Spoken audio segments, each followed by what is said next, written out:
Senator Talal Chaudhary साहब हमारे साथ मौजूद हैं, वज़ीर बराए दाखिला भी हैं। बहुत शुक्रिया तलाल साहब। तलाल साहब, दहशतगर्दी के हर वाक़े में अफगानिस्तान का लिंक मिलने के बाद ये तवक्को तो थी कि पाकिस्तान को कोई ना कोई रद्द-ए-अमल देना होगा ही। कल जो जवाबी कार्रवाई की गई है, क्या इसके बारे में आप तफसील हमसे शेयर कर सकते हैं? कोई और ऑप्शन नहीं था? इस बारे में पहले अफगान हुक्काम को आगाह किया गया, या यही समझते हैं कि वाहिद रास्ता बचा था ताकि हम अपनी सालमियत पर जो मुसलसल ये हमला कर रहे हैं उसको काउंटर कर सकें? बिस्मिल्लाहिर्रहमानिर्रहीम, अस्सलाम वालेकुम जियो पाकिस्तान।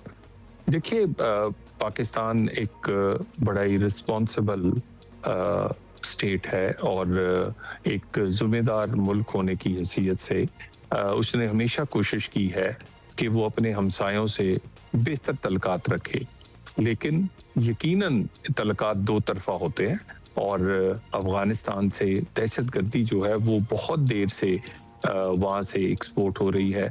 उसकी सरजमीन जो है वो ट्रेनिंग के लिए, हाइड आउट्स के लिए वहाँ इस्तेमाल हो रही है।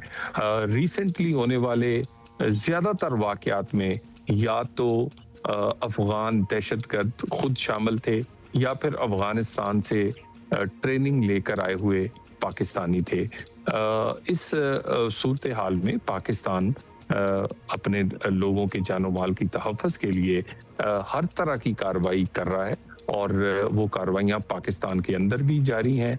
70,000 के करीब IBOs किए गए हैं, जिसमें मुख्तलिफ़ किस्म के लोग गिरफ्तार हुए हैं, जिसमें बहुत सारे दहशतगर्द हलाक हुए हैं। इसी तरह ये कार्रवाई भी उसी तनाज़र में की गई है। 3 जगहों पर 3 मुख्तलिफ मकामात पर 7 जगहों पर यह कार्रवाई की गई है, जिसमें अभी तक की इतलात के मुताबिक 70 के करीब दहशतगर्द, ऐसे दहशतगर्द जिन्हें जेट ब्लैक टेररिस्ट कहा जा सकता है और जिनके बारे में बहुत सारे शवाहिद मौजूद हैं, जिनमें से ज़्यादातर की नेशनैलिटी जो है वो पाकिस्तान की थी, वो मारे गए। 70 दहशतगर्दों को वासिल जहन्नुम किया गया है इस कार्रवाई में जो मुख्तलिफ मकामात पे की गई है। मतलब और फिर 70 ही और भी आ जाएंगे। इन एनी केस सेंसर साहब ये भी बताएं कि अफगानिस्तान के तालिबान रजीम के साथ हम सिफारती तरीकों से भी मामला जो हैं वो हैंडल करने की कोशिश करते रहे हैं इन द पास्ट, और दीगर दोस्त ममालिक भी इसमें शामिल रहे हैं। They have also try to help us out. तो इस महाज पर हमें कोई भी इंटेंडेड रिजल्ट्स जो हम चाहते थे वो क्यों नहीं मिल सके? देखिए, इसलिए नहीं मिल सके क्योंकि अफगानिस्तान और उसकी इंटरम हुकूमत जो है वो अपना फर्ज निभाना नहीं चाहती। वो हेजिटेट करते हैं अपना फर्ज निभाने में। जो मुआहदा उन्होंने दोहा में किया, दोहा एग्रीमेंट, जिसमें उन्होंने पूरी दुनिया को ये बावर करवाया कि उनकी सरजमीन किसी के लिए भी दहशतगर्दी के खिलाफ इस्तेमाल नहीं होगी, लेकिन वो ये करने में नाकाम रहे। और सिर्फ पाकिस्तान की शिकायत नहीं है, बल्कि अब तो पूरी दुनिया से मुख्तलिफ ममालिक इस बात की तस्दीक कर चुके हैं और UN भी इस बात की तस्दीक कर चुका है कि तकरीबन 2.5 दर्जन के करीब ऐसे दहशतगर्द ग्रुप्स के फुटप्रिंट्स जो हैं वो अफगानिस्तान से मिलते हैं और वो अफगानिस्तान से ऑपरेट कर रहे हैं।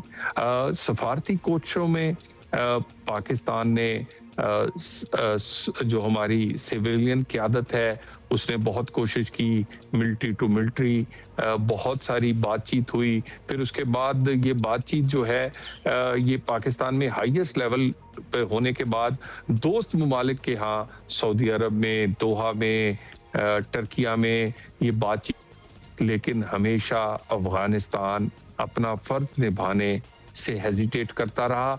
और इसमें क्या हर्ज है कि वो सीधा सामने आकर कहे कि दहशतगर्दी जो है या पाकिस्तान में दहशतगर्दी करने वाले जो हैं वो मुजरम हैं और उन्हें ये इजाज़त नहीं दी जा सकेगी।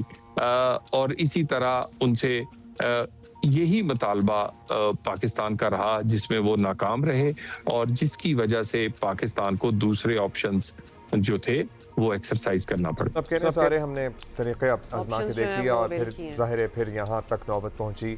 अब तलाल साहब, दहशतगर्दी के जो मामलात हैं इनसे निपटने के लिए पूरी कौम, तमाम इदारों, तमाम हुकूमतों का एक पेज पर होना भी ज़रूरी है।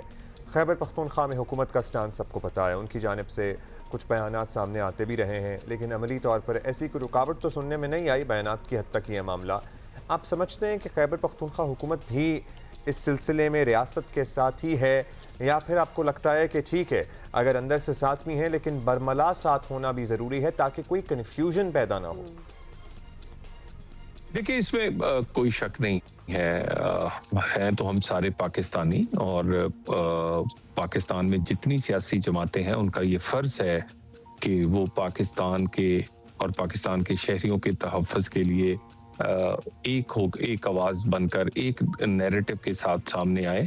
केपी के हुकूमत के साथ सियासी इख्तलाफ अपनी जगह, लेकिन रिसेंटली जो अच्छी खबर आई हैं उसमें एपेक्स कमेटी का एक मीटिंग हुई जिसमें केपीके की हुकूमत ने ये बाबर करवाया कि वो इस दहशतगर्दी की जंग में साथ खड़े हैं। फिर उसके बाद वजीर दाखिला वहाँ गए और दहशतगर्दी के बारे में मीटिंग में यही अज़म दोहराया गया।